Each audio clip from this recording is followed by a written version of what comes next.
Bonjour Guillaume. Bonjour. Je me suis pas trompée dans la prononciation du nom. Je crois que c'est Bénèche, mais je passe ma vie à me tromper dans les noms des gens, c'est honteux, je suis désolée. Donc je représente Guillaume Bénèche, donc tu es le fondateur de Audace.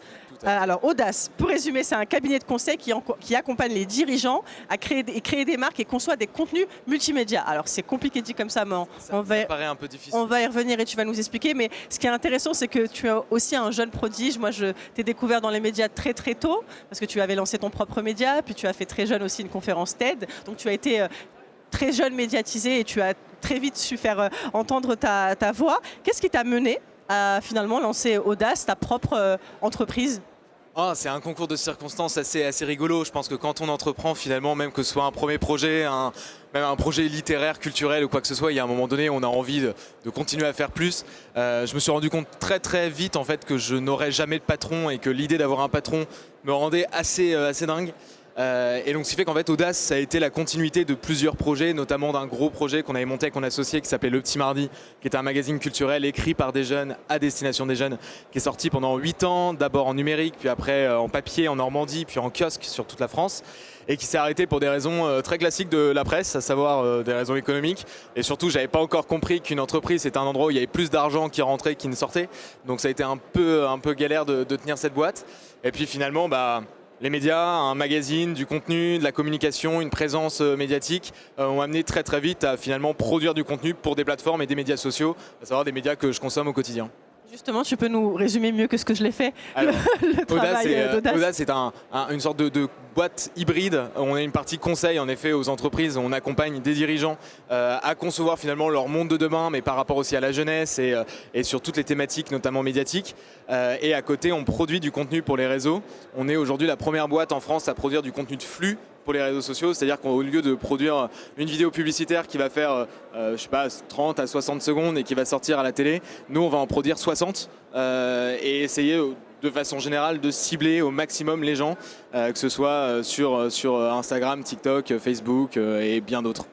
Et justement, toi, ce qui est intéressant aussi, c'est que tu as arrêté tes études pour te lancer dans l'entrepreneuriat. C'est un choix qui n'a pas dû être facile à faire. Au contraire, en fait, il a été très facile ce choix. Parce que c'est lié à cette volonté-là de ne pas avoir de patron, j'imagine. Il y a eu ça, en fait. Je suis naturellement, après mon bac, donc j'avais déjà Le Petit Mardi, donc le magazine, qui s'arrêtait. Et je suis parti faire 1 an d'études à Montréal. Et en fait, je me suis rendu compte que non seulement je me faisais chier à mourir, mais que c'était pas du tout ce que j'avais envie de faire. Et donc c'est que je suis rentré, j'en ai parlé à mes parents, ils m'ont fait ok, t'as 1 an.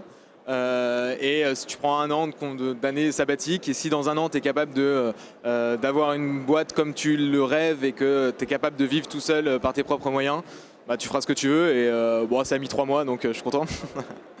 Et tu nous as parlé d'Audace et d'un peu ce que vous faites. Est-ce que tu peux nous donner un exemple précis d'un projet que vous avez monté et de comment vous en occupez au sens large? Parce que comme tu l'as dit, il y a 2 parties, en fait, le consulting et la création en tant que telle. Est-ce que tu pourrais nous donner un exemple concret? En termes, par exemple, une opération qui a été rigolote et qu'on a menée il y a quelques mois, c'était les 35 ans de la disparition de Daniel Balavoine. Et Universal Music France avait un enjeu qui était celui de pouvoir communiquer sur un album qui sortait, qui est un album collector, et en plus de ça, de relancer en fait sur les plateformes et notamment sur les playlists Daniel Balavoine. Et donc enjeu assez rigolo pour nous, sachant que dans ma boîte on a tous une moyenne d'âge de entre 20 et 24 ans grosso modo. Donc moi j'écoute Nostalgie dans ma voiture, mais en tout cas c'était plutôt marrant de se pencher sur ce sujet-là.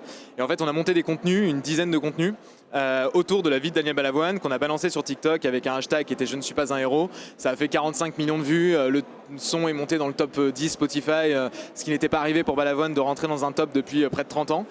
Et ça a été un succès phénoménal. Et donc ça, ce sont des campagnes qu'on mène donc au quotidien, que ce soit avec Universal Music France, que ce soit avec Kering sur des sujets assez rigolos d'innovation, que ce soit avec des magazines. On travaille avec Tétu, on travaille avec le groupe Sopress, avec le groupe 20 minutes. Nous, on essaie de façon générale de produire du contenu qui apporte de la valeur aux gens, qui s'oriente toujours dans une idée de campagne et d'opération un peu spécifique et rigolote, et toujours dans une opération de flux, encore une fois, où on va produire plusieurs dizaines de vidéos qui vont être diffusées sur toutes les plateformes avec l'objectif de cibler le maximum de personnes et d'avoir un ROI direct, que ce soit un ROI de conversion, de transformation de produits, ou que ce soit un ROI de toute façon d'audience ou de génération de communauté.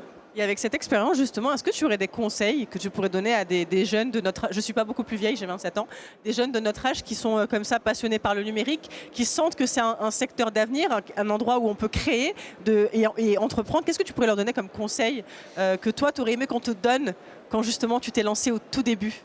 Moi, les principaux conseils qu'on a pu me donner, c'était soit ne fais pas ça et trouve un CDI, soit lance-toi, mais fais gaffe parce que dans tous les cas, tu prends un risque énorme. En fait, les gens ont tellement peur du risque que finalement, la majorité des conseils, et notamment des gens d'ailleurs qui ne sont pas forcément dans l'entrepreneuriat, sont des conseils qui sont assez déprimants. Moi, je dirais un truc assez clair, c'est dans tous les cas, ça fait 15 ans, 20 ans, j'ai l'impression d'être né avec un iPhone, donc il y a cet aspect où, dans tous les cas, ça fait partie de nous, et je pense qu'il n'y aura aucune boîte aujourd'hui qui sera montée, même une boîte industrielle, qui sera en dehors d'une économie numérique. Donc dans tous les cas, c'est essentiel de savoir que tout projet qui rentrerait là-dedans est important. Mais en tout cas, le conseil principal, c'est juste fonce et écoute pas tes conseillers d'orientation, écoute pas tes profs, écoute pas tes parents, et crois vraiment en ton projet en fait. La seule personne qui peut y croire, c'est de le faire, prends une feuille blanche et fonce quoi. Et on l'a vu, tu es un serial entrepreneur, tu as plein d'idées, tu as déjà fondé plein de choses. C'est quoi tes projets d'avenir, aussi bien avec Audace qu'à côté? C'est quoi là? Tu bosses sur quoi dans les mois, les années à venir? Là, on est sur une phase, on a eu une chance assez inouïe d'avoir une phase de croissance assez importante d'Audace ces 2 dernières années, dans des circonstances nationales et internationales qui n'étaient pas forcément les plus évidentes. Et aujourd'hui, on est sur une phase où on a réussi à construire une équipe qui est solide, avec une business unit qui est solide, avec une vision aussi qui est plutôt intéressante et que moi en tout cas je trouve pour le coup assez engagé d'un point de vue médiatique, d'influence, d'agence, et créer une agence, je pas envie de dire le terme agence de demain, mais en tout cas l'agence publicitaire et l'agence de contenu telle qu'elle devrait s'inclure aujourd'hui sur tous les sujets qui nous concernent, les sujets sociétaux et des sujets de ma génération. Donc l'idée aujourd'hui sur les projets, c'est des projets de croissance et d'hyper-croissance. On travaille dessus, que ce soit sur de la croissance interne ou externe. On travaille sur beaucoup de gros projets qu'on a envie de développer en interne, s'orienter sur d'autres phases de production de contenu aussi, sur des contenus un peu plus gros, notamment la télé, et notamment le cinéma, les séries. Enfin voilà, l'idée c'est d'arriver demain à devenir j'ai envie de dire une sorte de pionnier dans la façon de concevoir le contenu et la façon dont on le consomme, à savoir un contenu qui apporte de la valeur et qui en tout cas engage une conversation avec les gens, et c'est toujours ce qu'on essaie de faire. En tout cas, merci beaucoup d'être venu nous en parler sur la scène de l'Ampli. Très bonne continuation à toi. Merci beaucoup. Merci encore.